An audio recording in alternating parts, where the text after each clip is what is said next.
ሃሌሉያ ሃሌሉያ ሃሌሉያ ኢየሱስ ክርስቶስ በረበራን ጎፍታላ አሜን ጀኖ ኢየሱስ ክርስቶስ ጎፍታላ አሜን ኢየሱስ ክርስቶስ በረበራን ጎፍታላ ጎፍቱማ ሳኑላቤ ጎፍታላ ኢየሱስ ጎፍታላ ኢየሱስ ጎፍታላ ኢየሱስ ጎፍታላ ኢየሱስ ሃሌሉያ መነ ኮረት ጎፍታላ ኢየሱስ መነ ከረት ጎፍታላ ኢየሱስ ዋንከተ ረት ጎፍታላ ኢየሱስ ጎፍቱማን ሳና መንቃኔስ ሃሌሉያ ገለል ሲፋተው ጎፍታ ፍኔ በረበራን ሲፋተው ሮከነሞኒ ነከኛት ሞርሚና መቃ ጎፍታ ኢየሱስ ክርስቶስ ዋቀፈተ ሞከት ከሞርሙ ያ ዋቀዮ ያደከኛን ጆሮ ከበረባሉ ቀልቢ ከኛን ጆሮ ከበረባሉ እርግማን ሰይጣን ወጅና ምና ቢታምር ጋራን ከነወጀቱ መቃ ጎፍታ ኢየሱስ ክርስቶስ ከወራና ነሃተው መቃ ጎፍታ ኢየሱስ ክርስቶስ ከወራና ነሃተው መቃና መናዝሬት ነው ንሳከ ሳቀም ፉና ነሃተው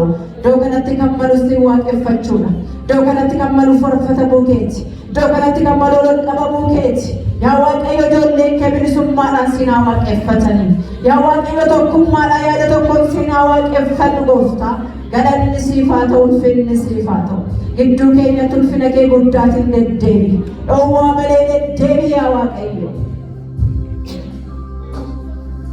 ያዋቀዮ ጎፍታ ኡልፍነከ ከነው ኡልፍነከ ከነይቡ ያዋቀዮ ጎፍታቲ ጉቱማ ዳን ከሮጀነ ካንጎዶ ከለቲ ከሚኖ ግዱ ከየት ያዋቀዮ ናርገሚኒ ኤኝማኬ ጉቱማ ዘረኛ ከኛ ጎፍታ ሲንስ ዋቀፈቹላ ዶገና ኩማጀሩ መቃ ጎፍታ ኢየሱስ ክርስቶስን ሲፋተው ገለል ሲፋተው ኡልፍነ ሲፋተው ሰገታ ፈንዶ ማረቱ ፋት መቃ ኢየሱስ ክርስቶስ ጀለቲ አሜን ጎፍታን ስናይ ብዙ ገራዋቀ ፈናንት ለማራ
Arga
Santi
Ameen ulfinni Waaqayyoodhaaf haa ta'u.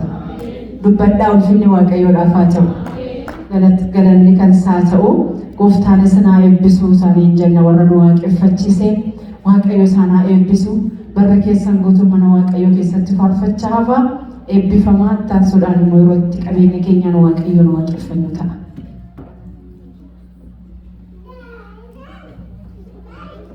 Isnaa eebbisu taasisan immoo yeroo ijoollee keenyaaf kadhannuta akkuma isheen jette ijoollee keenya sumatu garuu kadhannaa fi ijoollee gara kana kottaa kids come over here ijoolleedhaaf kan nu kadhatanarra haala keenya naatee fayyadhaa gooftaan Isnaa eebbisu eebbifama gidduu keenya isin qabaachuu keenyatti baay'ee gammanna isaantu ijoolleedhaaf nu kadhata.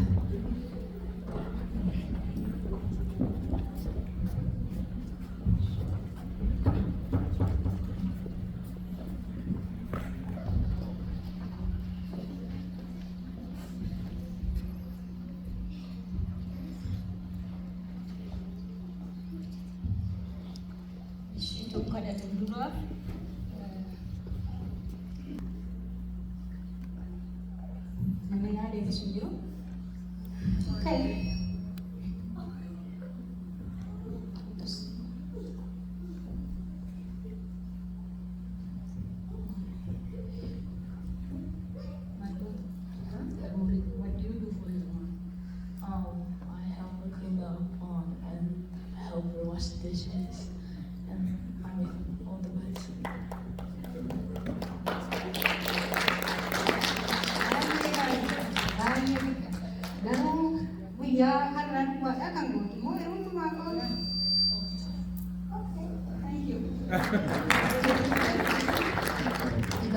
Akka inni jedhetti guyyaa hundumaa guyyaa har'aa duwwaa ta'e guyyaa hundumaa harmee keenyaa fi inni ajajamnaa fi gargaaraanii waan ishee barbaachisu hundumaan goonaaf inni akka jedhe isinis hundumtuu keessan akka gootan beekaa isin ijoollee baay'ee gaarii akka taatanis beekaa Waaqayyoonis na eebbisu. Isa duratuun kadhate dura luba tafaanii iddoo tokko akka Timootesii isa lammaffaa jalqabu qaba.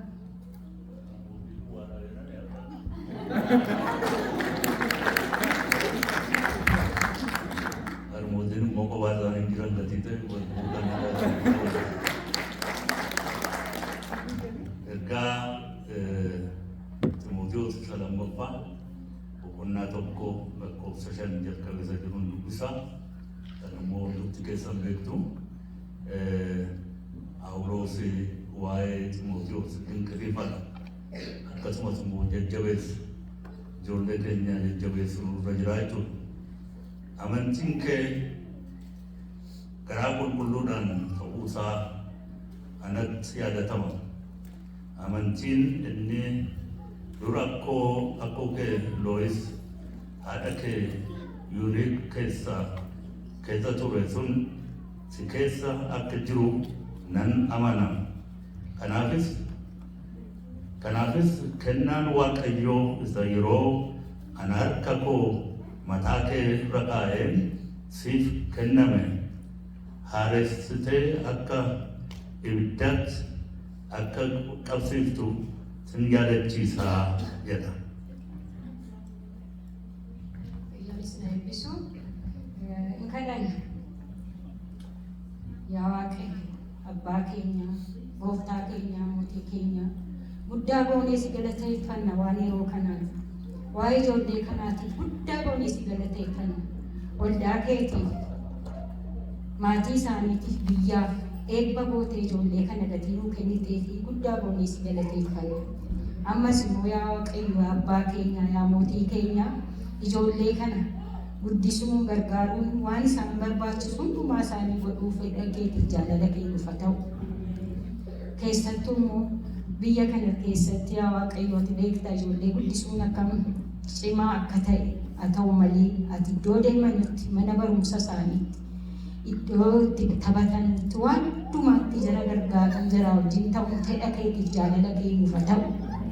Abbee isaanii harmee isaanii immoo ijoollee kana guddisuu akka danda'an ogumsa saganteetii kan ta'e nuu kenna. Hundumtuu keenya immoo ijoollee kanaaf akka kadhannu nu gargaari. Kana si kadhanna sittiin jaallatte maqaa ilma keetii maqaa Yesuus Kiristoosiin jedhee nu dhaga'i. Ameen. Yoolaaf haa ta'u sa'aatiin keenya deemaa jira. Gooftaan maqaan isaa kan eebbifame haa ta'u ittaan sana yeroo sagalee Waaqayyoo dhageenyu ta'a. Akkuma beekamu obboloota dubartootaatiin tajaajilamna. galanni gooftaadhaaf haa ta'u. Waaqayyoof galanni haa ta'u. Dubartoonni keenya tajaajila guutuu qabu. Waaqayyoof galata finnoo kanaaf guutuu qabna. Gooftaan haa ulfaatu. Yooma dhiironni nu jalaa dadhabdan iyyuu nu guutuudha jechaa irra. Kanaaf jajjabaadhaan dudduuba bu'aa gooftaan maqaan isaa ulfaatu. Yerootti sagalee dhageenyu ta'a obboleettii keenya Saaraa Bosfaa'u gooftaan isaa eebbisu gara kana nu dhuftaa. Akka keenya rukunnee kennaa gidduu keenya jiru ulfinaan simanna. Dhomma keessummaan nuti harka keenya rukunnanii sana gidduu jiruuf rukunnaa galanni gooftaadhaaf haa ta'u.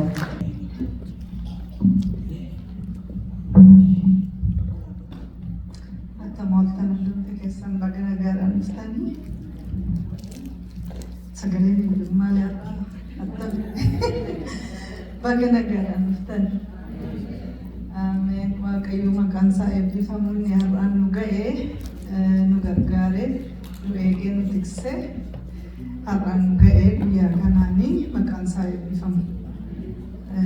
Haadholiin baga gammaddanii baga guyyaa har'aan nagaan isin ga'ee ji'a sagal garaatti baannee dadhabnee gaafa dhumaa sana immoo dawuu yeroo dhabdu sana immoo peeniin suni obboleessi koo hangafi koo dookteriidhaan natti peenii miixuu biyya lafaarra number 1 bakka isa irra darbee peeniin hin jiru jedhatu peenii sana dabarree Waaqayyoo isa garaatti baannee harkatti immoo akka qabannee dhunganu nu godhee achi immoo guddatanii immoo isaaniyyuu immoo dhalataa godhatanii nu agarsiisuun ni nu ga'e. Waaqayyo nu umurii nu kennu ni nu eebbise inni chaalenjii hundumaa keessa nu dabarsee keessumaa obboloonni dubartoonni obboloonni koo haadholiin baga nagaan har'aan isin ga'e jedha dabalee.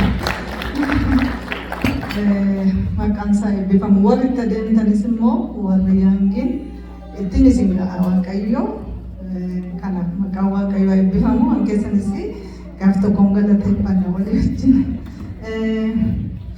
Egaa anillee as dhaabachuu nama ni danda'u hin turre garuu haadholiin koreen haadholii hixaatu sirra bu'ee naan jedhan. Hixaatu sirra bu'ee sumatu dhaqaa naan jedhanii egaa Waaqayyo immoo hin godha hin dubbata. Hin dubbatamni Waaqayyo. Eenyuyyuu hin dubbata Waaqayyo.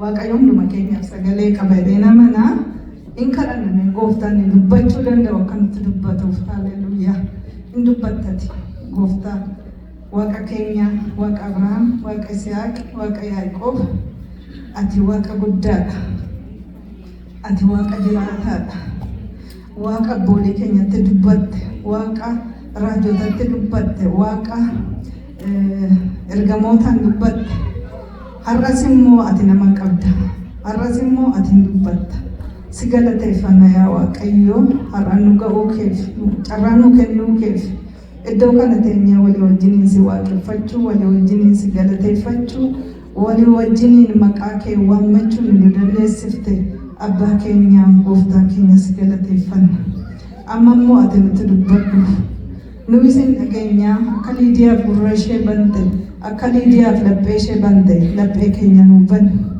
anattis dubbadhu obbolo tokkottis dubbadhu maqaa Yesuus Kiristoosiin ameen. Maqaan Waaqayyoo eebbifamu.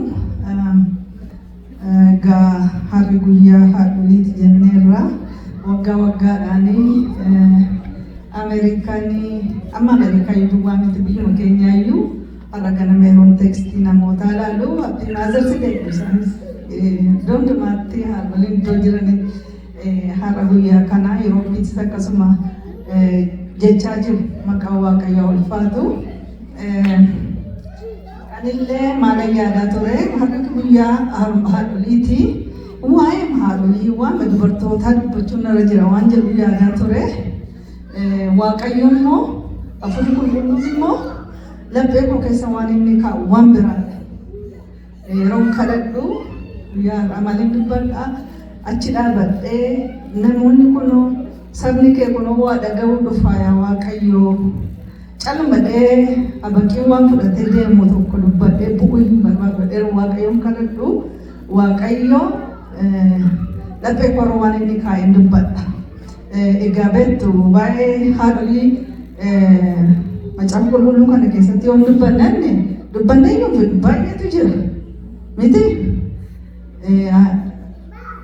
kakuu haaraati qabnee yoo jalqabne maqaanuma koshee fudhatte haadha keenya saaraarra yoo jalqabne gara hamma dhumaatti gara kakuu haaraatti yoo dhufne baay'eetu jira garuu eenyuun dubbata eenyuun akka dhiisuyyuu beekuudha yeroo nu dhanga'uudha Ibroota irraa yeroo dubbatu Ibroota 11 irraa waa'ee isaanii baay'ee waaqayyoon jaallatu gooftaa sodaatu dubartoonni egaa naadhiisaa waan dubartoota naasaa abbooliin naadhiisaa kanaaf baay'ee isaa haasa'eeyyuu waa'ee isaanii jedhee dhiiseeni walumaa afurri qulqulluun laphee korra kaa'ee walii wajjin hirmaannaa Yohaannis Wangeela Yohaannis boqonnaa 4 beekna namni keenya sagalee sanaa garuu waaqayyo har'as immoo waan dubbatu qaba.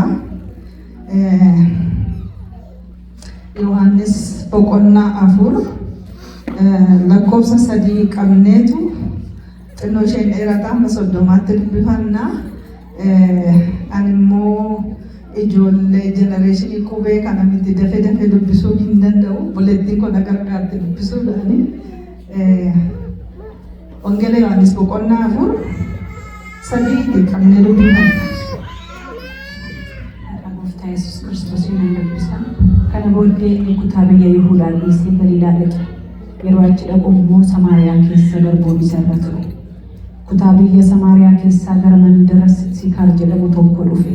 Mandarichi lafa isa Yaaqoob ilma isaa Yoosefiif kennetti dhiyoodha. Bishaan boolla Yaaqoob achi ture. Yesuus karaa adeemaa oolee waan dadhabeef boolla bishaanii sana bukkee taa'e. Yeroon isaas akka sa'aatii 6 ture. Dubartiin Samaariyaa tokko bishaan waraabbachuudhaaf dhufte. Yommus Yesuus bishaan dhugaatii anaaf kenni ittiin jedhe. Bartoonni isaa nyaata bituudhaaf gara mandaraa dhaqanii turan. Dubartiin Samaariyaa sun attamitti ati Yihudii taatee ana dubartii Samaariyaa bishaan dhugaatii gaafattaa ittiin jette.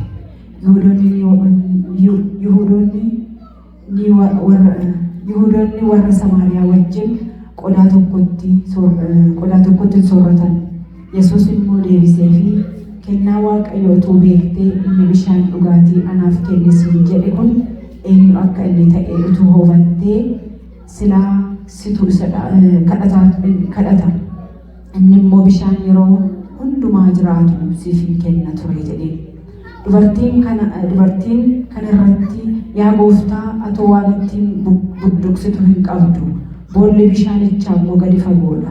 Bishaan yeroo hundumaa jiraatu sana eessaa fiddaree? Abbaa keenya Yaaqoob isa bishaanicha dhugee ijoolleen isaa horiin isaa dhuganii boolla bishaanichaa immoo nuuf kenne hin caaltaa jetteen. Yesuus immoo bishaan kanarraa kan dhugu hundinuu deebi'ee dheebota. Bishaan isa ani kennuufi jiru irraa inni dhugu garuu bara baraan hin dheebotu. Bishaan inni ani kennuufiif jiru isaa keessatti burqaa bishaanii isa jireenya bara baraatiif burqaa inni ta'uu ittiin jedhe. Kana irratti dubartiin yaa gooftaa deebi'ee akka ani hin dheebonneef bishaan waraabbachuufis akka ani as hin dhufneef bishaan kana naaf kenni jetteen. Yesuus immoo dhaqi abbaa manaa kee waamii kottu jedheen.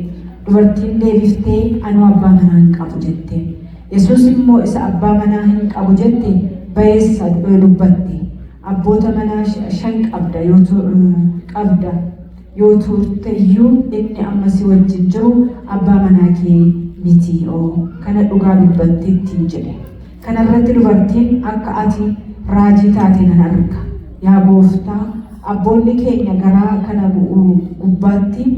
kana gubbaatti sagadu. Isin warri Yihuudootaa immoo laftitti Waaqayyoof sagaduu ta'u Yerusaalem keessa jira jettu ittiin jedhe. Yesuus yommus dubartii yeroon itti isin gaara kana gubbaatti yookiis Yerusaalemitti abbaadhaaf hin saganne dhufuuf jira. Na amani, isin waan hin beeknetti sagaddu, nu garuu waan beeknutti saganna. Fayyinni Yihuudootaa keessaa hin dhufa. Yeroon itti warri dhuguma sagadan hafuuraa fi dhugaadhaan abbaadhaaf sagadan garuu hin dhufa. Innis ammuma iyyuu ga'eera. Abbaanis warra akkasitti isaaf sagadan hin barbaada. Waaqayyo hafuura warri isaaf sagadanis hafuuraa fi dhugaadhaan isaaf sagaduun hin ta'aaf ittiin jedhe. Dubartiin immoo deebiftee Masiihiin inni Kiristoos jedhamu akka dhufu anuu beeka. Inni gaafa dhufe waan hundumaa nutti hin hima jette. Yesus yommus inni amma si wajjin dubbachaa jiru kunoo ani isa ittiin jedhe. Yeroo kanatti bartoonni isaa deebi'anii dhufanii dubartii wajjin dubbachuu isaatiif dinqifatanii garuu isaan keessaa tokkollee maal akka isheen barbaaddu yookiis maaliif akka inni isheedhaa wajjin dubbatu hin gaafanne. Dubartiin yommus okkotee ishee achumatti dhiiftee gara mandaraa dhaqxe. Namootattis dubbatte. Kottaa namicha waan ani kanaan dura hojjedhe hundumaa natti hime tokko ilaalaa. Kun Kiristoosii laata jette.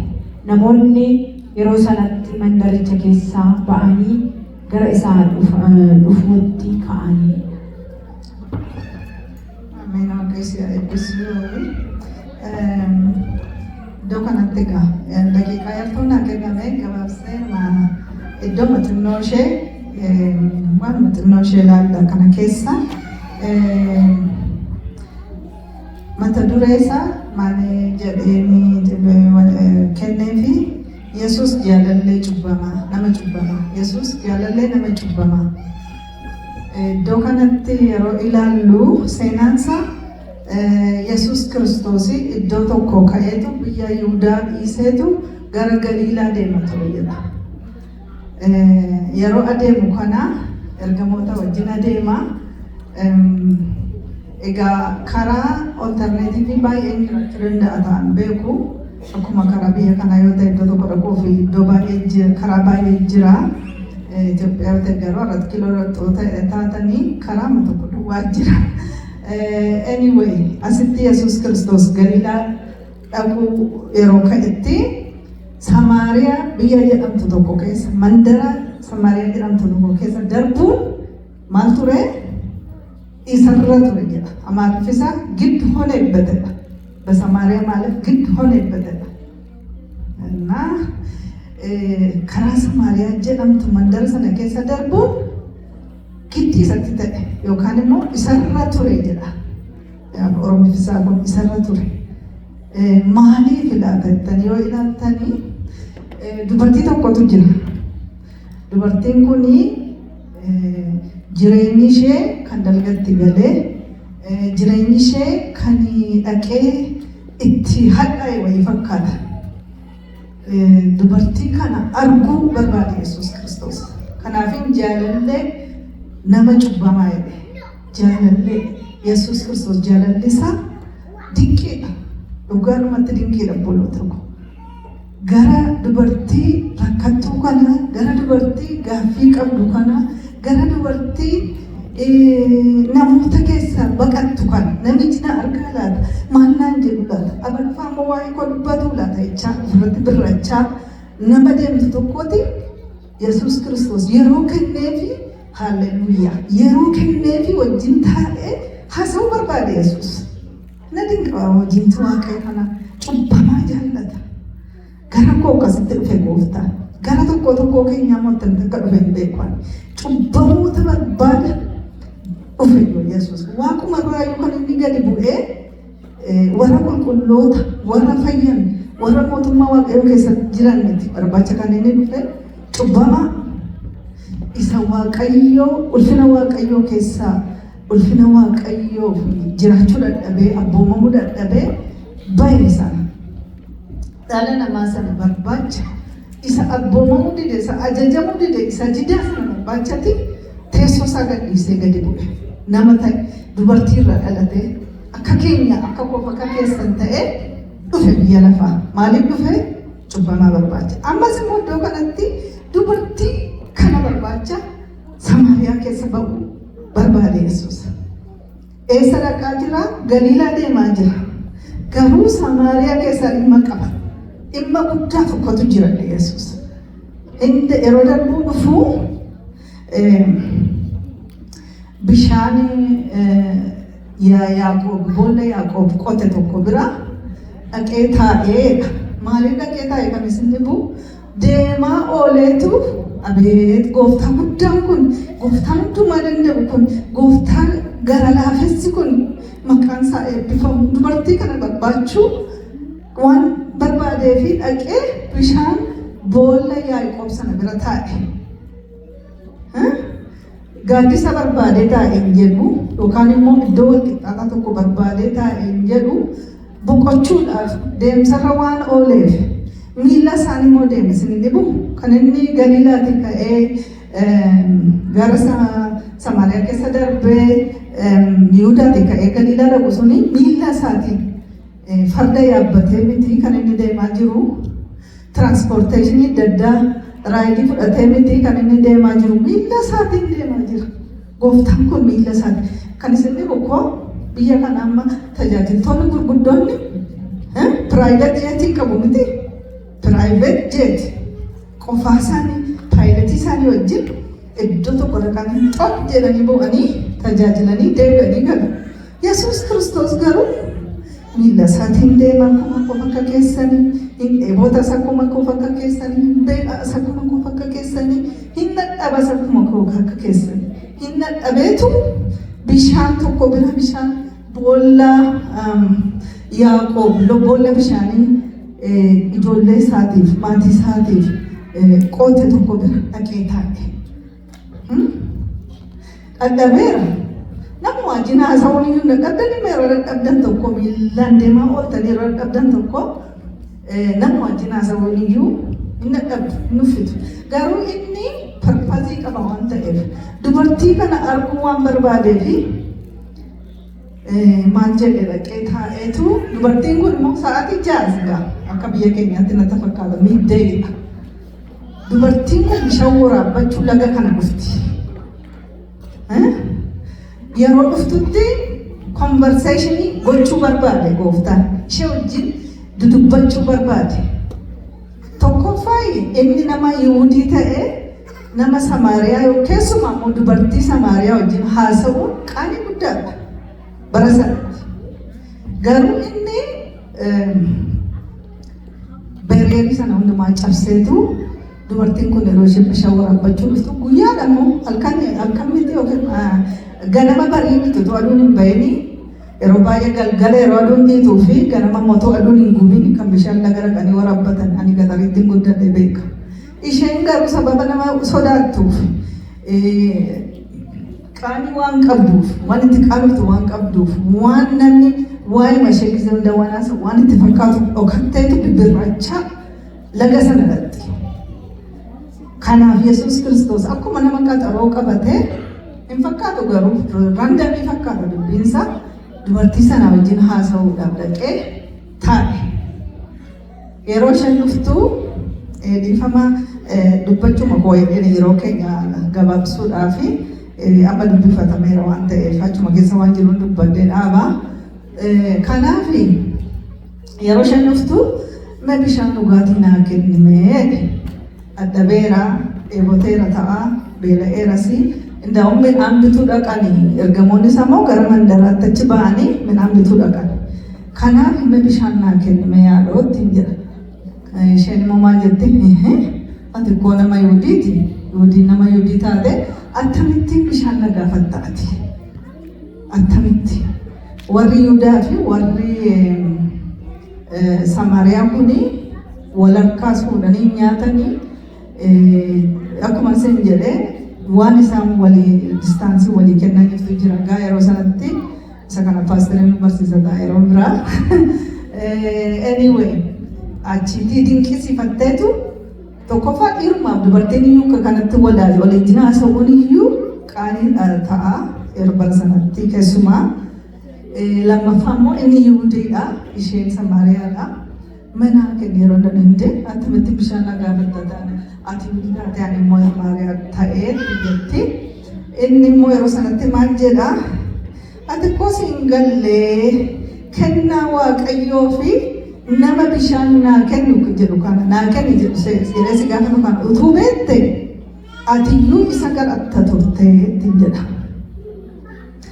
Gooftaani isin dhiba cubbamtuu kanatti uf mul'isuu barbaade. Ufiisaa bakka isheetti mul'isee ufiisaa isheen eenyu akka ta'e isheetti mee akka isheen fayyitu, akka isheen rakkina keessa jirtu keessaa hiikamtu, akka isheen ufii ishee duwwaayyummoo miti dhaxxeemmoo namoota baay'eef immoo fayyina taatu kana ofiisaatti immoo barbaade. Kanaafi atuu utummoo kana ta'e immoo kana duwwaayyummoo miti jedhe ani bishaan jireenya bishaan jiraata siin kennan ture yeroo inni jedhu atoo qodaayyuu hin qabdu boolichi immoo gadi yuufamuudha maaliin buddusitee naa laattaa bishaan kana isheen amma liitiraaniifuma argamu kana ilaalti malee dubbiin hafuuraa inni garuu dubbii hafuuraa isheetti dubbachaa jira. Kanaafi ati garuu atte ittuma fufte gaaffishee ati garuu abbaa keenya Yaaqoobiin caaltaayi inni koo bishaan kana keessa dhugeera, horiinsaa dhuganiiru, ijoolleensaa dhuganiiru, ati abbaa keenya sana caaltaayi.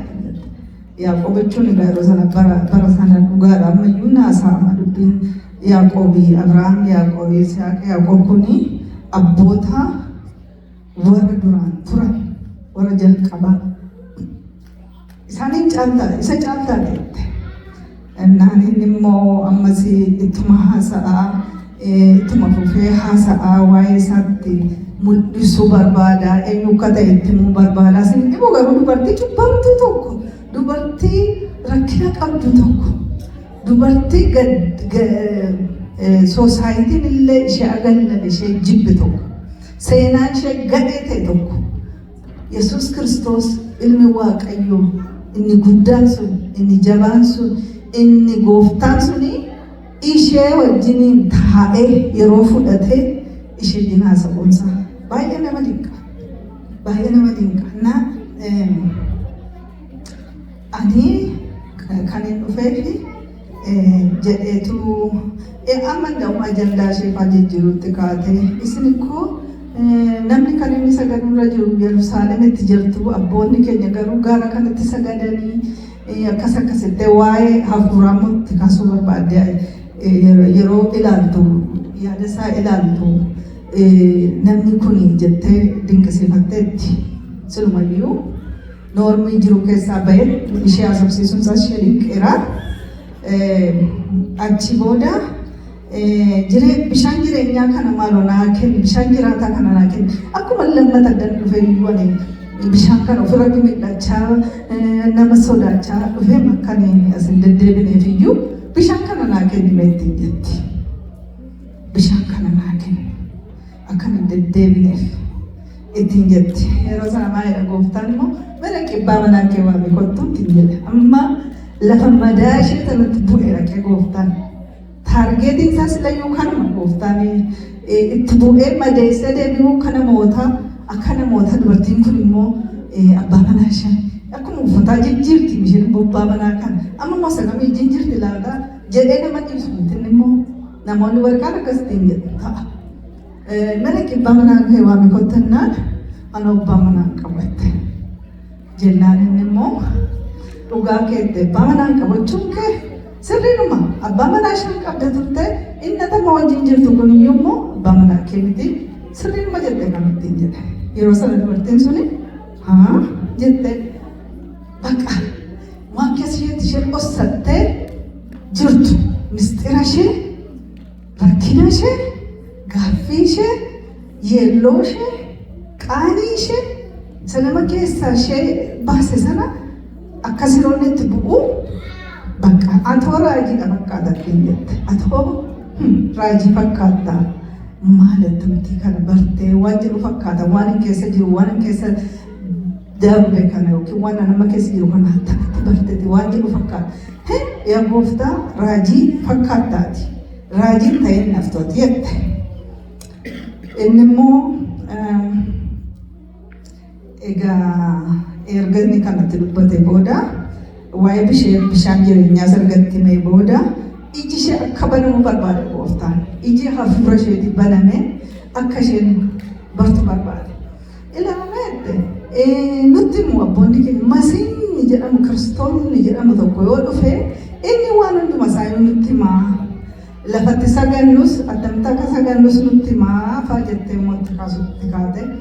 Innis immoo Waaqayyo hafuuraa warri sagadaniif immoo dhugaadhaaf hafuuraan isaaf sagaduu itti jedhee itti himaa.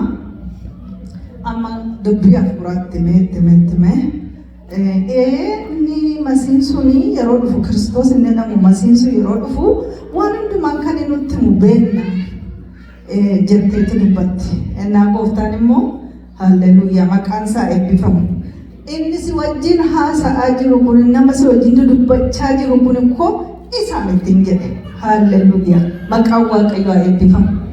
Ofiisaa dubartii kanatti maqaa xurmatetti itti hime maqaa. Ani koo isaanii masii sana eegamaa jiruumii. Isin inni kun dubartii cubbamtuu kanatti, dubartii dadhabduu kanatti, dubartii ishee biyyuu joortuu taate kana nama 5 gaggeeddarteetti heerumu.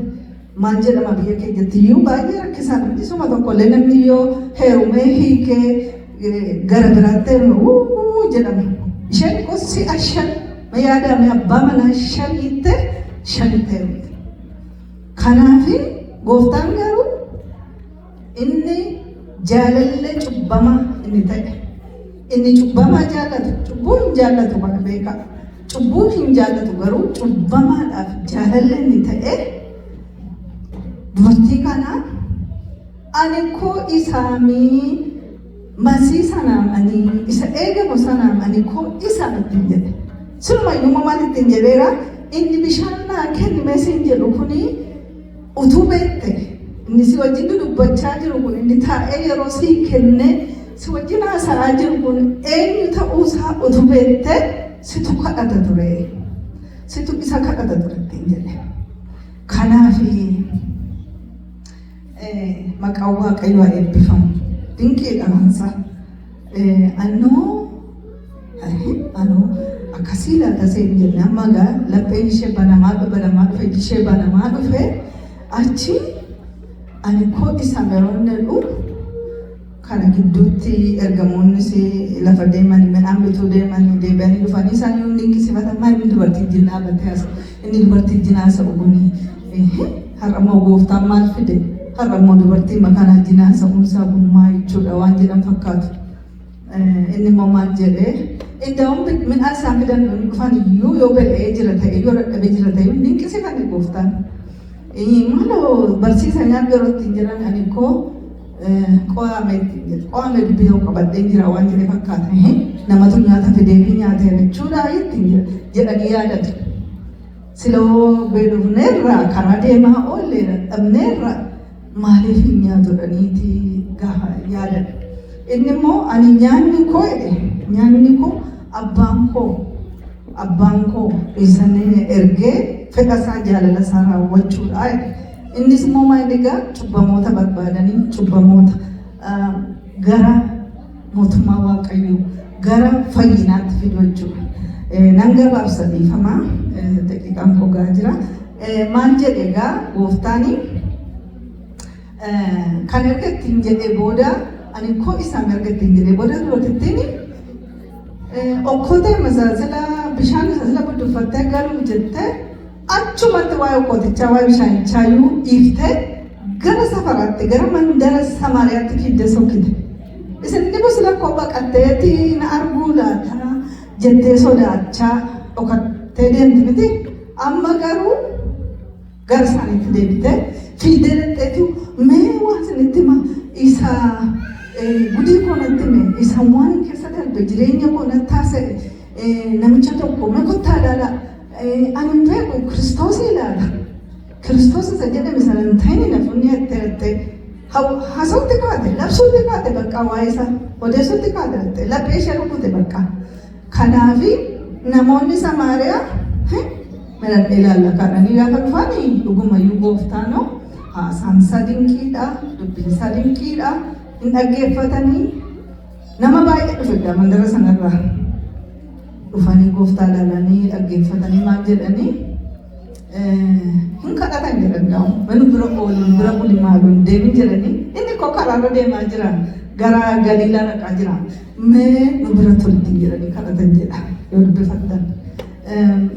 Guyyaa lama isaan bira ooleedha. Sababa isaan kadhatan guyyaa lama isaan bira oole karaa deemaadhaan gooftaan deemaa jira garuu guyyaa lama isaan bira oole sababi isaa dubbii afaan isaa keessaa ba'u sanatu isaan dinqa ture. Jireenya dubbata ture. Dhiifama cubbuu dubbata ture. Fayyisuu dubbata ture. Kanaafi gooftaanii Samaariyaa guyyaa lama oole.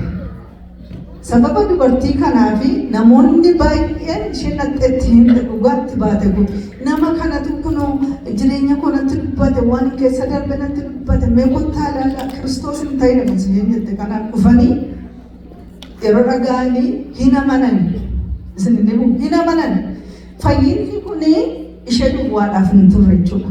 Katamaa sana mandara sanaaf ture. Mandara Samaariyaa Sikaar iddoo jedhamtu kanatti namoonni dhaga'anii gooftarra dhaga'anii hin fayyan. Kanaafiyyuu guyyaa lama oolee waa'ee egaa fayyisaas ture waa'ee mootummaa Waaqayyoo sitti himaa ture mana sababi isaa akkuma Luqaas irratti xaafameeyyuu bishaaniyyuu utuu qalamii ta'ee barreeffameeyyuu waan gooftaan hojjeteedhaan baabilii kana yeroo ilaalu meebii silaa boolluun isaa asiif as ga'a ture jechuudha waan hundumtuu barreeffameera ta'e. Kanaafi Sikaar kana keessa yeroo turetti namoonni kun galagalanii yeroo dhufanitti waan baay'ee hojjeteera. Jedhina mana dubartiin kuni maal taate sila bishaan nama waraabbachuu deemu gaddaa jooraa gaaffiidhaan waan adda addaa guutamtee nama deemtu turte amma garuu wangeelaa bitaate nu makkaate dhaxxee sabbaaqne makottaa Kiristoos hin ta'e namichi kun jette dhaxxee mandara akka jirutti galagashitee fiddee namoonni dhufanii fayyanii sababa taate Yesuusi fira cubbamootaati bolota kun kanaaf gara koo dhufe kanaaf gara tokko keenyaa dhufe utuu fira cubbamootaa miti ta'e utuu jaalallee cubbamootaa miti ta'e I don't know nama meeqa mana kam keessa karra jiru qulqulloota duwwaa barbaachisa fidu ta'e manni kun duwwaan mataa fayyuu dhalee yaadan sababi isaa sagalee Waaqayyoo kaa'e miti namni hundumtuu cubbamaniiru ayyaanni Waaqayyoos itti hir'ateera hundumtu cubbamaadha. Yesuus Kiristoos inni gara keenya dhufe haa eebbifamu. Gooftaan nu barbaacha dhufe lafan kufee jirutti lafan ture laga sanatti inni dhufee naanis na argate inni dhufee lafa isin turtanitti isin argate Yesuus inni haa eebbifamu. Namoonni baay'een maal jedhu gaafa gooftaa argate baran gooftaa argate gooftaatu nu argate boloota kun nuti isa argatetti isatu nu argate isatu barbaacha keenya dhufee nu barbaade nu argate.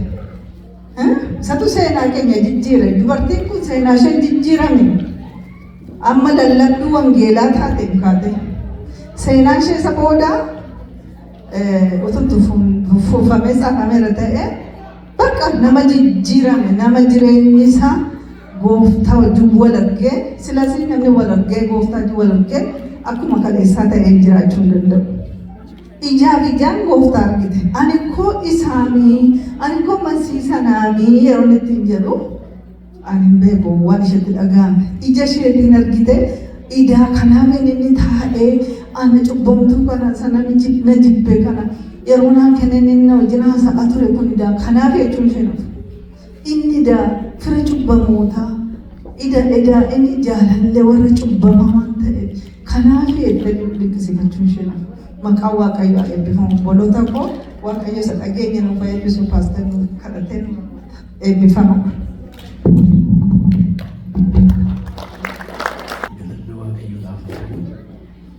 Waaqayyo si haa eebbisu jennaanii saalaadhaanii sagalee keessa ol kaasaa eebbisa. Sagalee baay'ee barbaachisaa akkaataan itti dhiyaates baay'ee nama gammachiisa. Kanarratti waan dabaluu qabu salphaadhumatti kan isheen dubbachaa jirtutti egaa Yesuus Kiristoos kun namoota gatamoo jedhamanii akkamitti akka hojjechuu danda'u sirriitti nu hubachiifte. Lammaffaan dubartii wanti Samaariyaa kun baay'ee dinqisiiftuudha. Dur kan nama baqattu gara namaatti deebitee akkuma isheen amma dubbatte namoota baay'eetu fayya. Guyyaa 2-3 achi turedha. Biyya sana keessa namni Yihuudii tokko Samaariyaa keessa seenuu fi galagalee yoo ilaalu gabaayyuu yeroo deemanii Samaariyaan addana taanaan namni Yihuudii tokko akkas deema. Gara bitaa deema malee galagalee ilaalu. Isheen garuu lallabuu isheetiin dubbachuu isheetiin isa jireenya isheetiin maqaa Yesuus Kiristoosiin kaasuu isheetiin hojii waaqayyoo agarsiisaa jedhan. Kanaaf gara keenyatti deemnee yeroo ilaallu isin isarra lallabaa jirtu, har'a dubbachaa jirtu, hojii waaqayyoo hojjechaa jirtu. Kanaaf ergaan kun salphaatti waan tokko jettee turte tuffamee barreeffamee jedhee waan biraa jiraatti. Kanaaf ani immoo isa barreeffamee nafee isin immoo itti fufaa jedhe gooftaan isin haa eebbisu. Olkaanii dhaabannee kadhanna. Galanni ulfinni siif haa ta'u. Yaa Waaqayyo Abbaa keenyaa jaalala keessa guddaa isa dhuma hin qabne sanaan inni nu jaallatte. Har'a immoo sagantaa kana fakkaatu nuuf kennite. Sagalee ammana ga'u keessa namaa kan tuqu, jireenya namaa kan geeddaru, naannoo namaa kan geeddaru, biyya namaa kan geeddaru, isa jijjiiruu danda'u karaa obboleettii keenyaa waan nutti dubbatteef galanni ulfinni maqaa keetiif haa ta'u. Sagaleen kun kan keeti. Sagaleen dhufe immoo fayyisa, hin hojjeta. Har'as harmootaan hojjetaa jirta. Har'as dubartootaan hojjetaa jirta.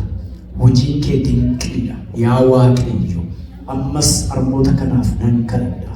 Akkuma dubartii Samaariyaa kana kaleessa akkuma hojjechaa turan, har'as akkuma hojjechaa jiran, boris humna godhatanii mul'ata haaraadhaan, adeemsa haaraadhaan, hojii wangeelaa warra itti fufsiisan akka ta'aniif ayyaana baay'isiif, humna isaaniif dabali. Gooftaan waan hundumaa keessa darbanii warra dhimma hafuuraa, dhimma hojii wangeelaa geggeessanidha. Yaa Waaqayyo, warra as jiran kana qofaaf miti. Harmoolii addunyaarra jiran hundumaaf sa'aatii kanan kadhanna. Akkuma dubartii Samaariyaa kana warra maqaan isaanii dubbatamu, warra Kiristoosiin lallaban, warra mootummaa Waaqayyoo babal'isan akka ta'aniif tokko tokko isaaniif kennaan ayyaana kee haa baay'atu. Kennaan ayyaana kee haa baay'atu. Guyyaa har'aa immoo sagantaa kana akka kanatti qopheessanii hojjechaa kan jiran harmoota kana ammas ayyaana isaanii baay'isi. Fayyaaf nagaan isaanii kan baay'ate haa ta'u.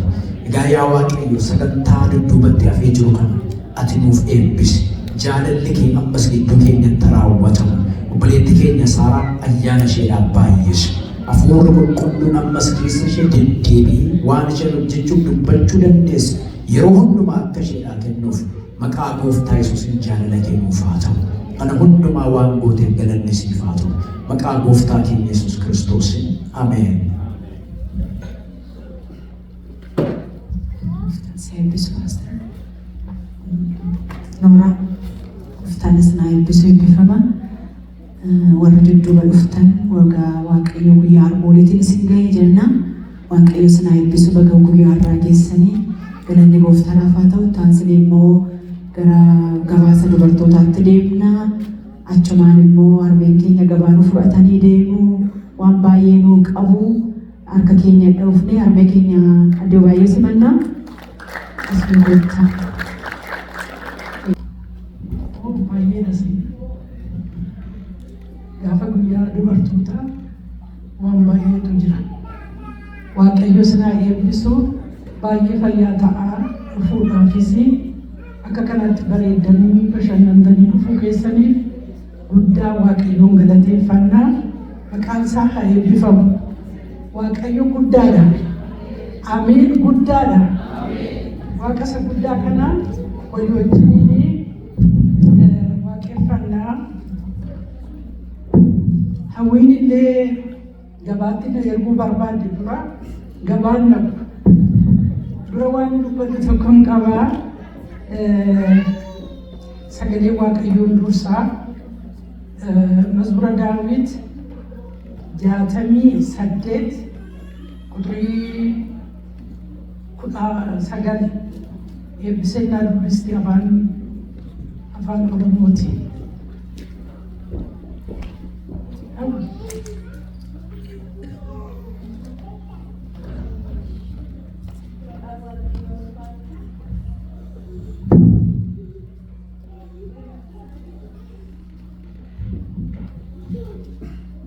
Maqaan Waaqayyoo ulfaatu faarfannaa Daawit boqonnaa 68 lakkoofsa 19 irra isa jiru maqaa Waaqayyootiin dubbisa akkas jedha. Gooftichi inni guyyuma guyyaatti ba'aa keenya nuuf baatu Waaqayyo inni nu oolchu maqaansaa haa eebbifamu. Irra deebi'ee dubbisa. Gooftichi inni guyyuma guyyaatti ba'aa keenya nuuf baatu Waaqayyo inni nu oolchu maqaansaa haa eebbifamu. Ameen.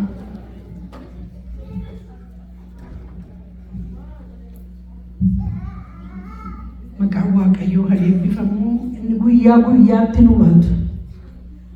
Guyyaa tokko duwwaa miti. Guyyaa guyyaatti isa nu baatu. Inni immoo eenyudha? Waaqayyoodha. Kanaaf hin galateeffanna Waaqayyo. Waaqayyo dhuguma nu baata. Waaqayyo nu eega. Waaqayyo gargaaraa keenya. Maqaan isaa haa eebbifamu. Baree gaddaa yeroo kanaa baay'ee nu qusataan ture. Har'a garuu isin gidduun dhaabadha. Haleluuyaa. Yesus miila dhukkubsate fayyisuu hin danda'a. Garuu Yesus fayyisaadha. Buleettiin koo Saaraan waa'ee dubartootaa gadi fageessitee barsiisteetti. Kanaaf itti fufuun barbaadu yeroo keenya qusachuu fi waa'ee dubartoota waldaa kanaa dubbachuun barbaada. Xinnoo ishee kan nuyi jammarre 2014 naa qabaddaa 2014 har'a moo meeqa 2024 waggaa meeqa dubartoonni kun akka kanaatti hojjetanii waggaa 11 kana hundumaa guyyaa tokko komiitee sin geeddaranii isaanumatu hojjeta. Dubartoonni kun halkaniif guyyaa hojjetu. Fidaa yoo jenne hin fidu. Keessummaan dhufeera yoo jenne hin bilcheessu. Kiisii abbaa manaa keessaa kan fuudhu baay'een jira. Hundumatu hojjeta miti. Waaqayyoof haa galatu. Garuu guyyaa tokko hin qusatanii akka kanaatti geggeessaa turan. Dubartoonni kun mana kana keessatti tajaajiltuun eenyudha? Dubartoota. Ameen. Dubartootatu tajaajilaa jira. Har'a dubartoonni guddatanii jaarsolii waldaa ta'aniiru. Ameen. Haleluuyaa. Yesus guddaadha.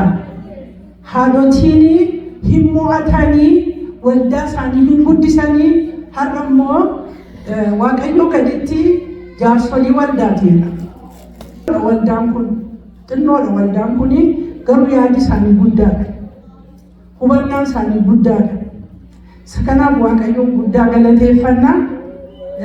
Dubartoonni keenya baay'ee yommuu namni rakkatu nama bukkee dhaabachuu duwwaatu hin ta'in gaafa waldaatti dur maal qabnaa guyyaa 3 waggaatti al 3 cimsee lubi keenya dubartoota barsiisa. Ufni asitti hin barannaa turre amma garuu onlaayinii gooneerra. Akka kana godhame bara dhukkubaa sana. Kanaafi dubartoonni baay'ee kadhatu. Hafuuraan kadhatu.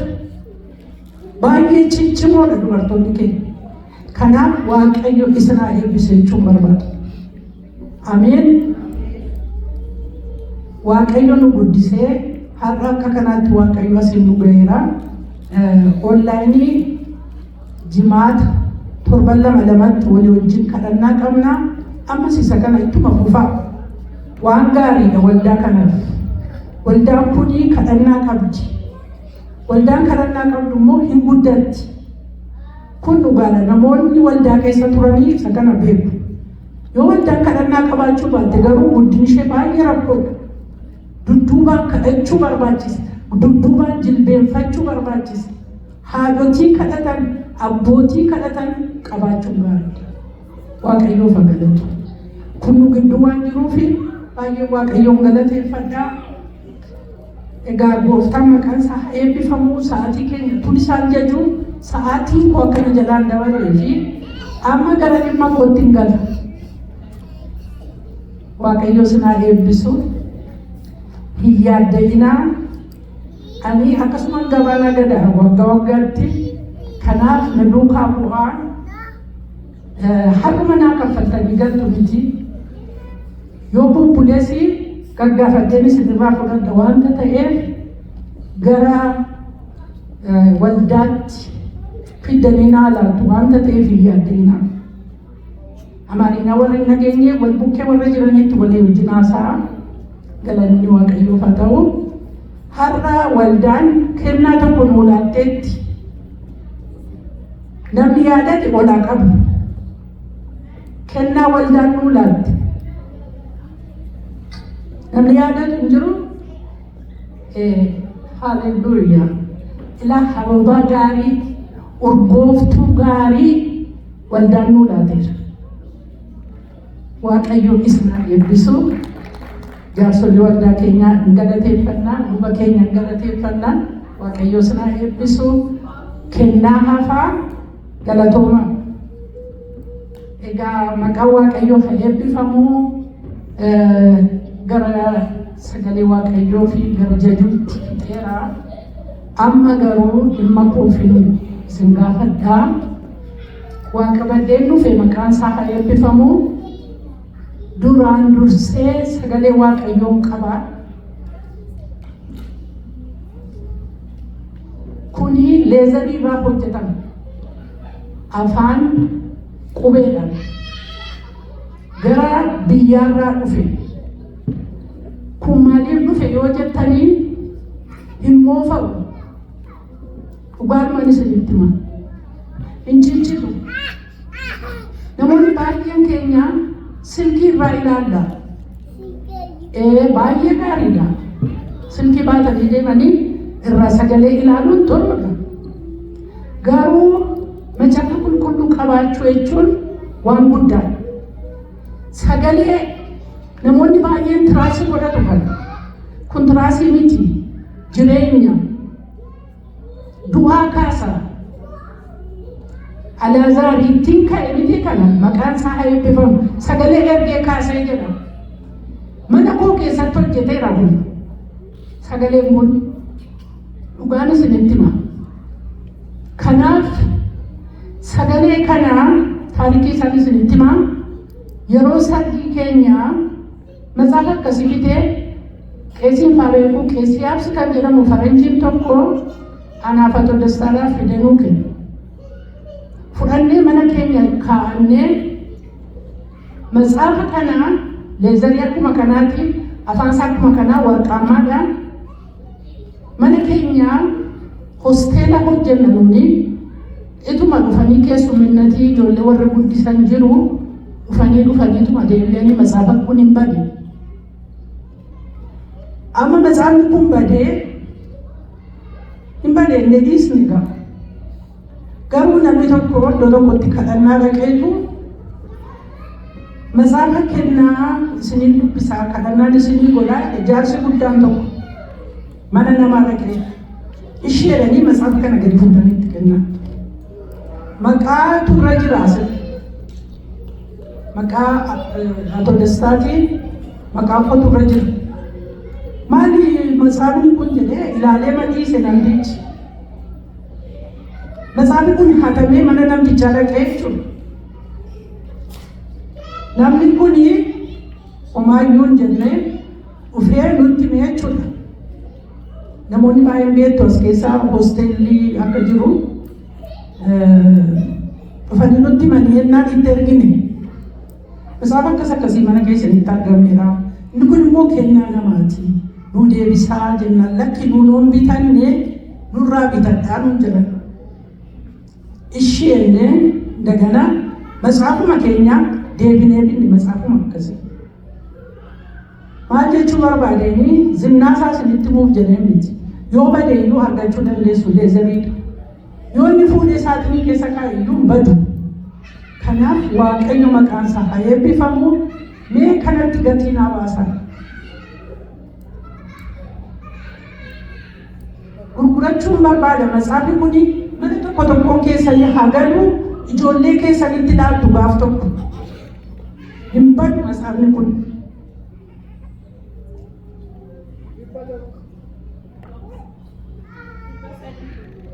ይበሳይ ከነኑ እሺ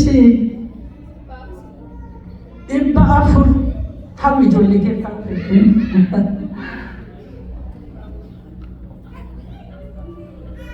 ይባፉር ሲነገር 450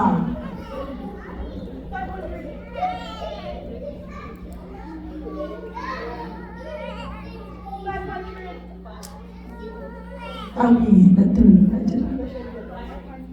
Five depression no.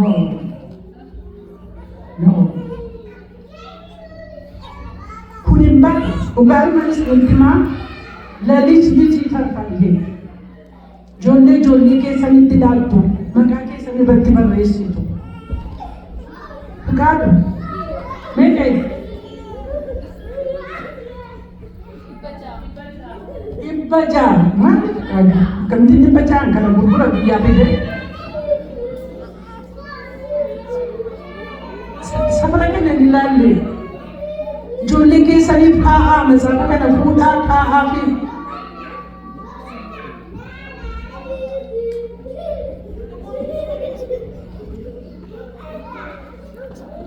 Entah kah dibaca.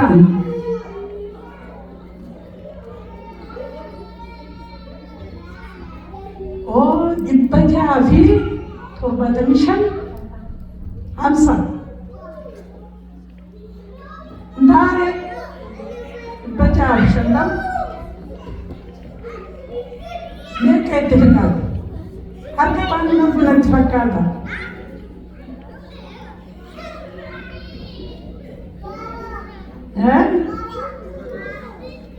torb wakayo si ayebiso Torba, Topo, Torba,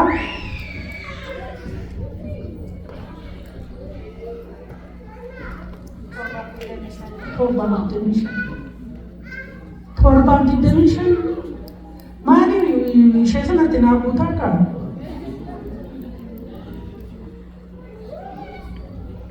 Nanti nak utara, dapatkah?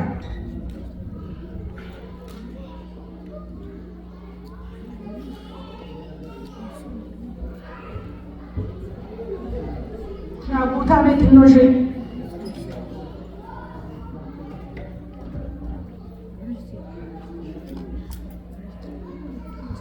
Waranan kesani? Eshi. Ega macam pudi.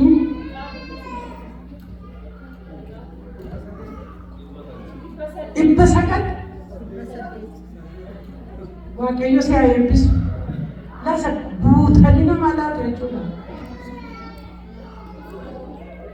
1,000 namatin talo pun jirenyam pun kanam kawalda ka ng abitin hallelujah garanwa kayo patao ulfinwa kayo patao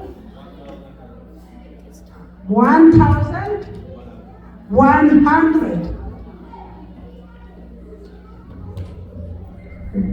Welcome to CIUBS. 1,200. Ijo left her agun. Isn't it meeting? What can you say, CIUBS? 1,300. Galan wa kayo fata. Ulfin wa kayo fata. Why sa galekan? Itin fayine, itin nufne.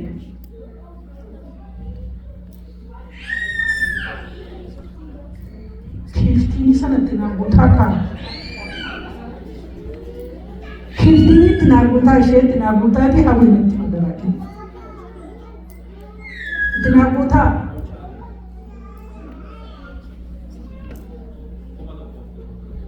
Kuma tokkoof 400.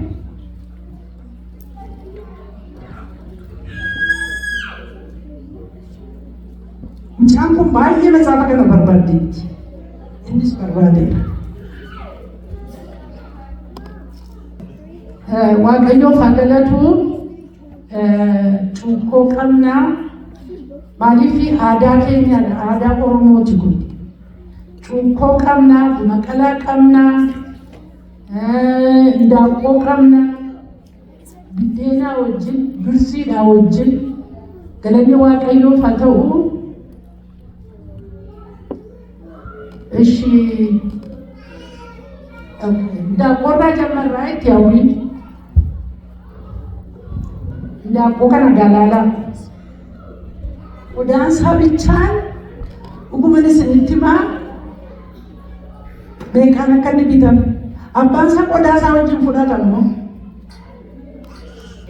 Meeqatiitti naa baasaa? Kuma? 200.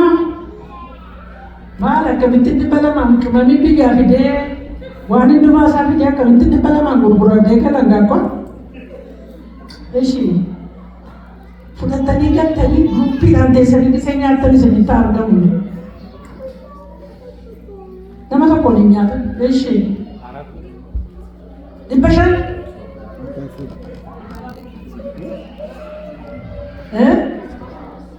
Hallelujah. Kuma tokko danoo hin shakkuyyuu kuma tokko miti. Innoo naa dabala.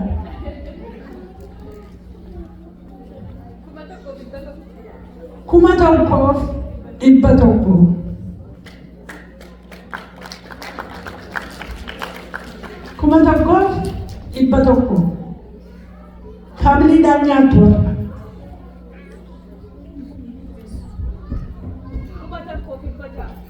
Kuma tokkoof 600. Olii faan fuudhanii galanii nyaachuu barbaadu jechuudha. Hin ta'u. Dhadhaan duwwaadhaan kan sukkuumamee dhadhaadhaan beektu miti warri keenya dhadhaadhaan malee waan hojjetan. Meeqatiitti naa baasaa cuukkootti?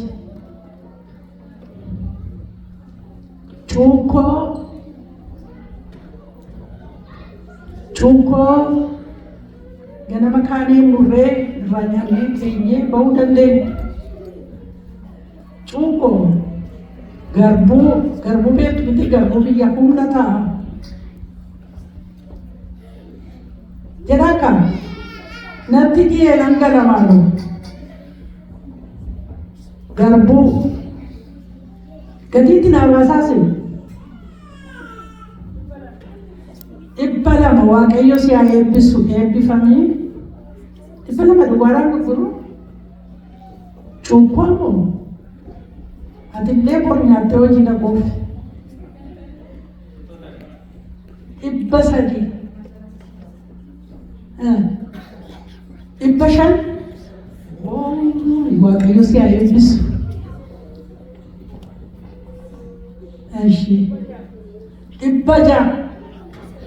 Anggalan ko ang kinatawang wamp. 600 jette. Borga naman murtanii nyaatanii hojii deemtu. Muranii nyaachisu. Waaqayyo sinaa eebbisu naa jedhamee Waaqayyo sinaa eebbisu eebbifamaa. Buna qalaa. Bunni isaa bichaan namni beeka waa'ee buna kana. Zinjibila qabaa, buna qabaa, akaayii qabaa, dhadhaa qabaa. Please adaraa kuni dhugaadhuma isinitti himaa achitti hojjetamee dhufe. Orjinaalii isaati kun. Maali warri haraasii faa fuudhaa galaa nyaadhaa maali?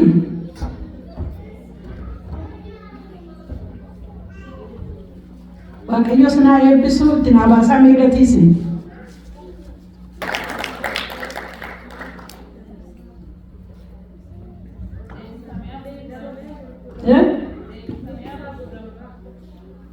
Gurguramoo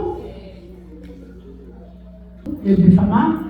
Inni kun immoo ganama barii kaatanii yommuu maqaa tolchitan qocqocaa bareedaa yommuu banamu mana kana torbaa jenne akka kanatti ashagne kanaaf gatiitti naa baasame. Keessumaatii warri laaxxeen ituu bitattanii attam gaarii waan gootanii itti cuubbattanii nyaattu. Kun immoo haala keessan biraa kan hojjetamedha waanta ta'eef gabaadhaan bittan miti. Baay'ee namatti tola. Lagoon foon mi'oon na'u. Beektu miti marqaadhaaf ta'a biddeen dhadhaatti. Meeqa figalu?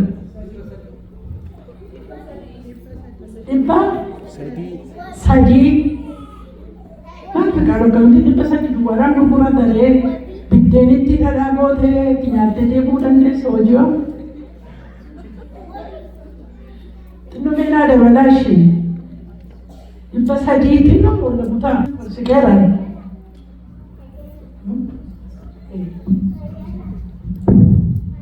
Asumarraa haa fudhatanii warri qodaa jettee asumarraa fudhatu.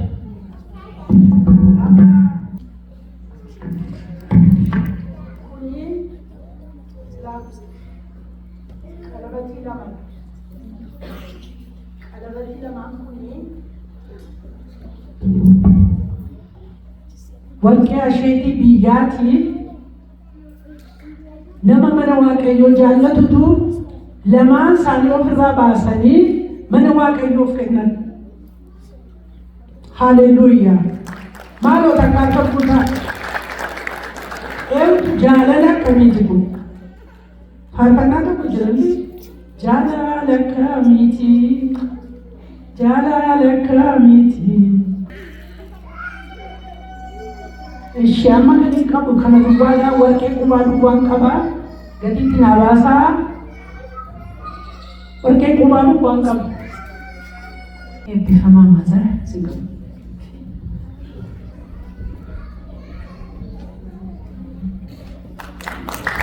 Harka tokkotti waaqayyo sinaa eebbisu wajjiraadhaa nama hundumaatu gabaaba'uu danda'a miti. Simboo sinii laatiif waaqayyo maqaan isaa ulfaatu. Guddaadha waaqayyo dadammaqaa amma itti aansinee yerootti waaqayyoon waaqeffannu ta'a. Hundi keenya yoo faarfannaarra faarfattoota taanaa dubartoonni gara kanatti dhufnee waaqayyoon waaqeffanna. Guyyaa kana duwwaadha carraa nuti qabnu ta'ee fi hundi keenya gara kana baanaa waaqayyoon waaqeffannaa faarfannaa.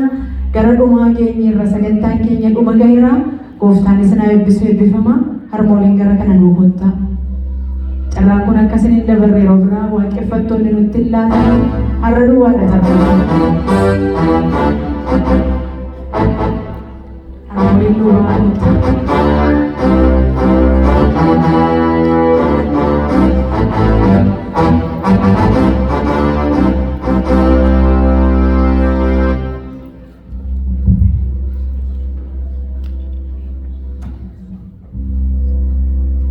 Gara kanatti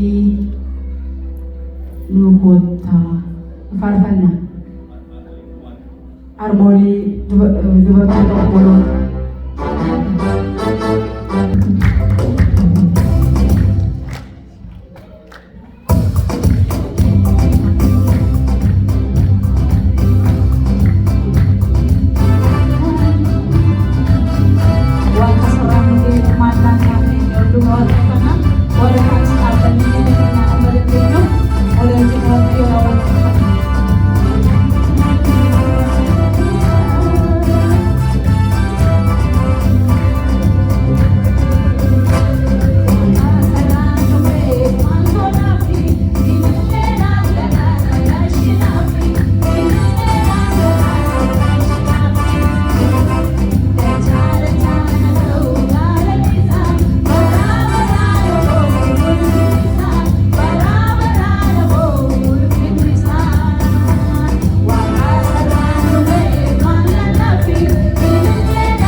Kiristoos. Haalleluuyaa. Kan isa dhiitu hin jiru. Galanni Waaqayyoodhaaf haa ta'u. Gara xumuraatti geenyeerra amma immoo daqiiqaa xinnoodhaaf kan nu gargaare kana Waaqayyo kanaan hin galateeffanna. Obboleettii keenya Saaraa Shaawul Duukaa daqiiqaa xinnoo Waaqayyoodhaan kadhannaa gooftaan isin eebbisu. Obboleettii koo gara kana kottu akka keenya rukunnee simanna. Haalleluuyaa. Namni keessan baga Waaqayyo guyyaa har'aatiin isin ga'e guyyaa har'aa duwwaa miti yeroo hundumaa ga'uu keenyaaf Waaqayyo galateeffamu.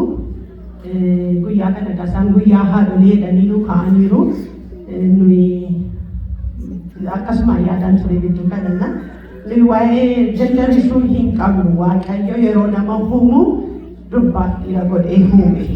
Kanaaf iyyuu ishuu kana keessaallee adda jabachuudhaan namoonni baay'een haadha ta'uu filataan jiran.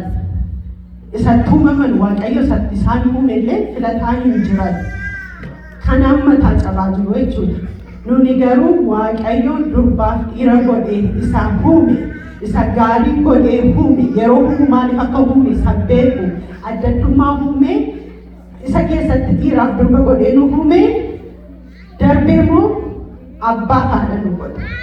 Kanaaf haadholiin har'aa ishee kana keessa ala taatee guyyaa kana ayyaaneffannaa jechuudha. Guyyaa kana yaadanna yeroo hundumaayyuu akkasittidha kan yaadachuu qabnu. Maaliif barichi bara hamaadha. Ijoollee keenyattis kana yaadachiisuu qabna. Waaqayyo yeroo nu uume akkas godhee nu uume, adda adda godhee akkasitti nu uume. Kanaafiyyuu yeroo uumuun beekaa ta'e kuni darbee immoo haadha nu godhe. Yoo isa kana uumama keenya fudhanne malee haadha ta'uu hin dandeenye. Namni baay'een uumama isaa fudhachuu dadhabe haadha ta'uu dadhabe. Maaliif uumama isaatti amanuu dadhabe? Inni dhiira ta'e uumamee dhiirummaa isaatti amanuu dadhabeetu abbaa ta'uu dadhabe. Kanaaf nu isa keessaa baanee Waaqayyoon akka kanatti uumama keenyatti galateeffataa, isa akkas godhee nu uumetti galateeffataa, isa beekaa ta'etti galateeffataa. Guyyaa kana kabajna waan ta'eef galanni Waaqayyoodhaaf haa ta'u. Waaqayyoon wajjin kadhannaan. Si galateeffanna yaa Waaqayyo Gooftaa Yesuus. Galanni ulfinni siif haa ta'u. Hojiin kee tokkollee dogoggora kan hin qabne. Yeroo humtu akkamitti akka humte, yeroo hojjettu akkamitti akka hojjettu. Yaa Waaqayyo Gooftaa waan gootu tokko keessatti illee marii namaa ala yaa Waaqayyo beekaa inni taate bareechitee inni uumuu dandeesse. Maaliif akkamiif inni hin jedhamne yaa Waaqayyo Gooftaa Yesuus Kiristoos waan hundumaa bareechitee qixeessitee akka yaada keef akka fedha keetiitti gootee yaa Waaqayyo Gooftaa waan lafa keesseef waan humteef. Yaa Waaqayyo Gooftaa Yesuus Kiristoos nuun immoo isa uumame kana keessatti isaati goote keessatti orra siinsi kabajatan, orra siinsi ulfeessan, orra yaa Waaqayyo Gooftaa Yesuus ati sirriidha. Waan gootu hundumaatti beekaadha. Dogoggora tokkollee hin qabdu. Jecha orra si waaqeffatan, orra si jajatan waan nu gooteef galanni ulfinni siif haa ta'u. Yaa Waaqayyo Gooftaa Yesuus Kiristoos hojiin harka kee tokkollee dogoggora hin qabu. Guyyaa guyyaatti waan ati gootu tokkollee dogoggora hin qabu. Yaa Waaqayyo Gooftaa Yesuus ati sirriidha waan taateef galanni ulfinni siif haa ta'u. Guyyaa kana waan nu laatteef yaa Waaqayyo Gooftaa Yesuus Kiristoos guyyaatti haadholiin immoo keessuma adda godhanii yaa Waaqayyo Gooftaa haadha ta'uu isaaniitiif yaa Waaqayyo Gooftaatti si kabajatan kana waan nu laatteef galanni ulfinni siif haa ta'u.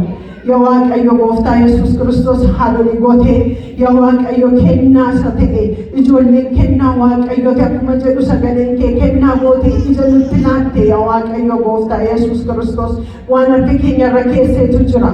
Dabarsinee immoo si kadhanna yeroo kanatti yaa Waaqayyo Gooftaa Yesuus Kiristoos waan ati nuu laatte kana yaa Waaqayyo Gooftaa Yesuus Kiristoos yoo ofii keenya ilaalle dandeettii hin qabnu. Ati garuu yaa Waaqayyo Gooftaa ofii kee amanattee harka keenya irra waan keesseetu jira.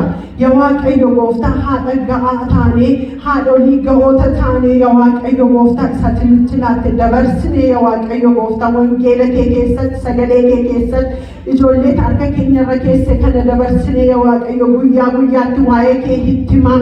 Yaa Waaqayyo mana kee keessatti akka isaan guddataniif akka isaan yaa Waaqayyo Gooftaa Waaqayyo sirriidha uumama isaatti sirriidha jedhanii akka isaan yaa Waaqayyo si galateeffataa guddataniif guyyaa guyyaatti yaa Waaqayyo kana itti himaa isa akka keenya irra keesse kana akka guddisnuuf ati nu gargaari. Ijoollee keenya dabarsinee sitti laanna yaa Waaqayyo Gooftaa Yesuus. Haadha nu gooteetta nuun immoo dabarsinee yaa Waaqayyo Gooftaa harka keessa amanamaatti isa nama hin ganneetti isa nama harkaa fuudhee hin dhiisneetti dabarsinee ijoollota keenya laanna. Maqaa Yesuus Kiristoosiin yaa Waaqayyo Gooftaa Yesuus Kiristoos sammuun isaanii lapheen isaanii tokko tokkoon maalummaan isaanii lafa isaan oolanitti yaa Waaqayyo mana barumsaa isaaniitti karaa kamittiyyuu yaa Waaqayyo Gooftaa siin eegame lapheen isaanii yaa Waaqayyo Gooftaa yaada isaanii hundumtuu siin eegame akka isaan guddataniif dabarsinee yaa Waaqayyo harka keessa amanamaa keenya maqaa Yesuus Kiristoosiin adarbu yaa Waaqayyo haadhummaan adarbu abbummaan adarbu yaa Waaqayyo Gooftaa Yesuus Kiristoos dabarsanii wangeela kana dabarsanii yaa Waaqayyo Gooftaa Yesuus akka isaan deemaniif ati isaaniin gargaari. Waan goote hundumaaf ulfaadhu yeroo qabaanne hundumaa irratti yaa Waaqayyo galanni ulfinni siif haa ta'u. Yeroo keenya sattaanee jiru yaa Waaqayyo Gooftaa fellowshipii taanee jiru kanarrattis ati yaa Waaqayyo Gooftaa nu wajjiniin ta'e. Yaa Waaqayyo Gooftaa Yesuus Kiristoos galanni ulfinni si duwwaadhaaf haa ta'u. Waan goote hundumaatti ulfaadhu maqaa Yesuus Kiristoosiin ameen. Yaa abbaa keenyaadhaa fi eebbaan innanatti fakkaata naawwitanii. Gooftanis na eebbisu finneerra dhugumaa har'aa gabaabaanii waan argannes immoo beeksisuu barbaanna. Gooftaan maqaan isaa ulfaatu calbaas. Galanni Waaqayyoodhaaf haa ta'u. Sagantaa baay'ee bareedaa ture. Warri kanarratti hirmaattan warri geggeessitan keessumaa Rabbii keenya Duubaayyoo isaanii wajjin kan jirtan Waaqayyo isin haa eebbisu jennaanii hundumti keenya harka keenya walitti rukunee achumaan eebbisu. Wanta salphaa miti baay'ee dadhabanii hojjetanii itti yaadanii akka isaan hojjetaniin beekama. Kanaaf isiniif beekamtii kennuun baay'ee barbaachisaadha. Waaqayyo isin haa eebbisu ulfaadhaa fayyaan keessan nagaan keessan haa baay'atu isiniin jechuun barbaada. Akkasuma immoo warri kaan immoo isaan irraa barama. Yesuus Kiristoos anarraa baraa'e bartoota isaa fudhatee ka'eeti bor wanta ta'u beeka waan ta'eef anarraa baraa'e. Maal jechuun barbaade akkuma obboleettii keenya kadhataa turte armee keenya waggaa har'aa dhigaa kan hin argee dhimma kana irratti baay'ee jaboodha wanta godhan beeku. Waa baay'eetu jira sana keessa darbanii hojjetanii kanaaf hundumti keessan isaan irraa baratanii immoo walii wajjin akka dhaabbattan maqaa Gooftaatiin isin gaafachaa hunduma keessan Waaqayyo haa eebbisu jedha. Har'a midhaan dibaabaa dhufeera bile yaa eebbisuun nurra jira. Ijoolleen yeroo jalqabu dhufanii eebbifamuu qabu bile. Kanaaf achi as fidaatii hin eebbifna amma inni dhufutti dhufuu dandeessa.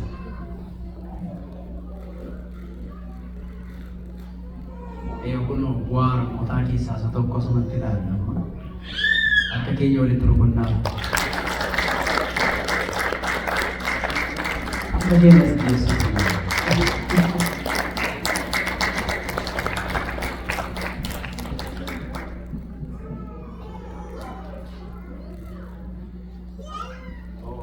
Maqaan isaa baay'ee cimaadha. Firaa yoo jenne firaa ol jennaan jedhan. Galanni Gooftaa Firaa'ol. Kanaaf Firaa'ol immoo maqaa salphaa miti bakka. Hunduma keenya akka nu dhiisuu ta'aa jiru jechuudha. Haa ta'u isin wajjin jirra baga Waaqayyo lubbuudhaan isin eebbise. Kun wanta salphaa miti ijoolleen kennaa Waaqayyoo eebba Waaqayyoo jedha Macaafa Qulqulluun. Nuti wanta xiqqaa tokko namaaf gochuuf illee nutti ulfaata. Waaqayyo garuu wanta lubbuu qabu adaraa namatti kenna jechuudha. Kanaaf ijoolleen adaraa Waaqayyooti hamma guddatutti bor immoo isaantu waan tokko hojjeta. Macaafa rakkeetti xinnoo ilaallu kuni waggaa 10 waggaa 15 nama biraadha. Waggaa 30 immoo biyya bulchuu danda'a. Galanni Gooftaadhaaf haa ta'u. Wanta guddaatu isa keessa jira. Kanaaf ijoolleen tuffatiidha Macaafa Qulqulluun. Akkasumas immoo warqee baay'ee mana kana keessa har'a immoo Silaasiin tokko deemee baay'ee gaarri keessa walitti rukutaa fi waan salphaadha. Kanaaf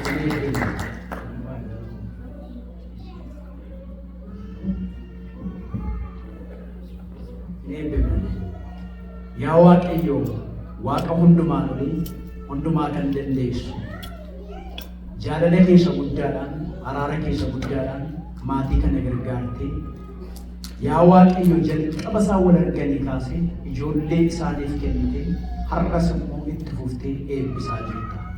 Ijoolleen eebba Waaqayyooti jedhee caafamee jira. Mana isaanii keessatti eebbi kun dhangala'aa waan jiruuf galanni ulfinni siif haa ta'u. Maqaan kee bara baraan haa eebbifamu. Yaa Waaqayyo obboleettiin keenya immoo ji'a salgan kana garaa ishee keessatti yaa Waaqayyo kennite kana baatte yaa Waaqayyo fayyaa nagaadhaan of kennitee har'a immoo gidduu keenya dhaabbattee siif galata akka galchitu waan gargaarteef lubbuu ishee foon ishee jireenya ishee fayyaa nagaatti waan eegdeef galanni siif haa ta'u. Obboleessi keenyas yaa Waaqayyo kana hundumaa keessatti wanta barbaachisu haala barbaachisu yaa Waaqayyo gooftaa maatii kana gargaaree ayyaanaaf kenna isaaf kennite yaa Waaqayyo si kabajuudhaan ati immoo isa eebbiftee gargaarte har'aan isa geessita. Karaa inni darbe hundumaatti wajjiniin taatetta. Har'a immoo wanta lubbuu qabu mucaa eebbifama waldaa kiristaanaatiif biyyaaf maatiidhaaf eebba kan ta'e kenna gurguddaa eebba gurguddaa keessa isaa dhoksitee waan isaan ilaatteef maqaan kee haa ulfaatu. Kunoo mucaa kana gara keetti deebinee ilaalla. Akka ati eebbiftu ammas ayyaana keen akka ati guuttu hafuura kee akka ati guuttu sammuu eebbifamaa yaada eebbifamaa jireenya eebbifamaa akka ati isaa laattu nama karaa qajeelaarra adeemu Waaqayyoonis namas kan gammachiisu akka ta'uufi ayyaanni kee haa baay'atuuf bara hamaa kana keessa waan gaarii nama godhu akka inni ta'u yaa Waaqayyo bara namni gaarii inni keessa nama ta'e akka Solomoon mana keessa biyyas kan ijaaru akka inni ta'u maqaa gooftaa Yesuus Kiristoosiin humni hafuura qulqulluu ibsaan hafuura qulqulluu dura isaa akka bu'u daandii isaa akka wal qixxeessu jaalala kee nuuf haa ta'u. Maatiin kunis waan isaan ittiin guddisan akkaataa isaan ittiin guddisan hubannaadhaan amma qabeenyaatti isaan eebbisuun jaalala kee haa ta'u. Kana hundumaa waan gooteef maqaan kee haa ulfaatu. Maqaa gooftaa keenya Yesuus Kiristoosiin ameen.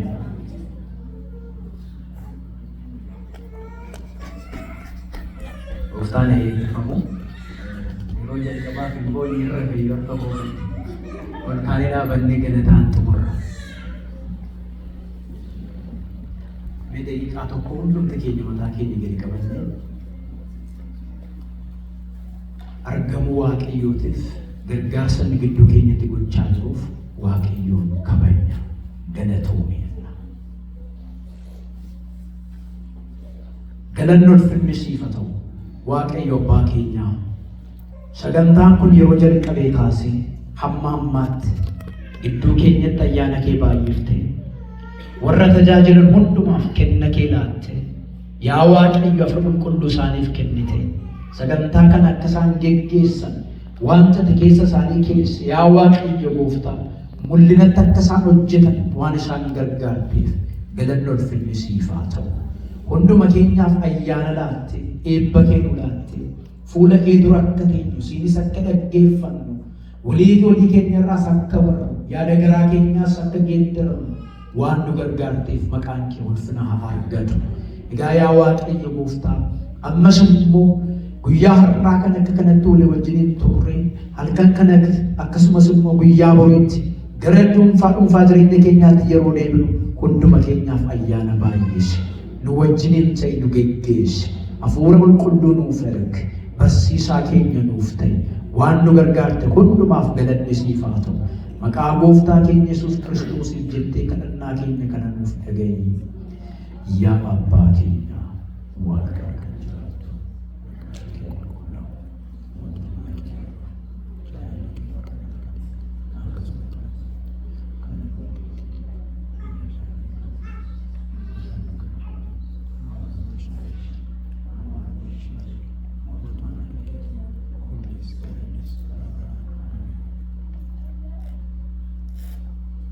Waaqayyo sinaa eegu, Waaqayyo sinaa eebbisu, Waaqayyo fuula isaa gara keessanitti haa deebisu, nagaas isiniif haa kennu.